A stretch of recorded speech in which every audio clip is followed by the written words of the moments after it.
नमस्कार बंधुरा welcome to स्निग्धास kitchen.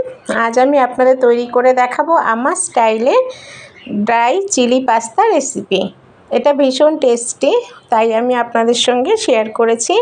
आपनारा एकबार बानिये देखुन, मने हय आपनादेर भीषण भालो लागबे।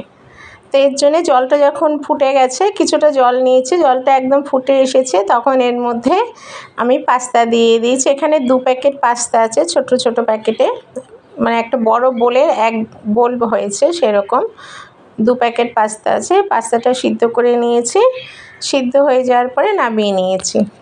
আর এর জন্য আমি একটুখানি কড়াতে সাদা তেল নিয়ে নিয়েছি, ছোট চামচে 4 চামচ সাদা তেল দিয়েছি। আর এর জন্য মশলা নিয়েছি, দেখুন পেঁয়াজ, বেল পেপার, কাঁচা লঙ্কা, রসুন আর সবুজ ক্যাপসিকামও নিয়েছি। তো তেলটা যখন গরম হয়ে গেছে, তেলের মধ্যে রসুনটা দিয়েছি, রসুনটা নাড়িয়েই পেঁয়াজটা দিয়েছি। পেঁয়াজ 2 মিনিট ভাজা করে নিয়েছি। একটু ভাজা করে নেওয়ার পরেই ক্যাপসিকামটা দিয়েছি, বেল পেপার দিয়েছি, আর যে লঙ্কা কাটাগুলো ছিল সেগুলো দিয়ে দিয়েছি। দিয়ে ভালো করে পাস্তাটাকে আমি সব মধ্যে সব কিছু দিয়ে ফ্রাই করে নিয়েছি।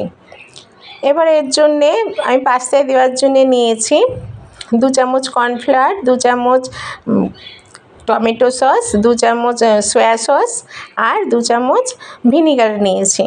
এবার একটু জল দিয়ে এটা ভালো করে নাড়িয়ে নিয়ে এই পাস্তার মধ্যে দিয়ে দিয়েছি। 2 মিনিট ঠিক নাড়াবো, আর একটু এটা দিয়েই সমানে নাড়াতে হবে, কেননা কর্নফ্লাওয়ার আছে, কর্নফ্লাওয়ারগুলো নিচে আটকে যায়, সেই জন্য সমানে নাড়াতে হয়। আর পুরো দেখুন এখন রেডি হয়ে গেছে। আর রেডি যখন পুরো হয়ে গেছে, তখন এর মধ্যে আরও 2 চামচ আমি টমেটো সস দিয়েছি। এই টমেটো সসটা দিয়ে ভালো করে নাড়িয়ে নেব আরও 2 মিনিট। এতে খুব সুন্দর একটা টেস্ট আসে। টমেটো সসটা লাস্টে আবার দিয়েছি আমি।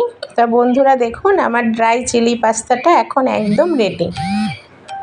তা আমার এই রেসিপি যদি আপনাদের ভালো লেগে থাকে, তাহলে আপনারা আমার চ্যানেলটিকে সাবস্ক্রাইব করবেন আর পাশে থাকা বেল আইকনটিকে ক্লিক করবেন। তো চলি বন্ধুরা, আপনাদের সঙ্গে আমার আবার দেখা হবে অন্য সুন্দর কোনো রেসিপি নিয়ে। তা দেখুন, এটা বিকেলের নাস্তা হিসেবে ভীষণ ভালো একটা রেসিপি আমি আপনাদের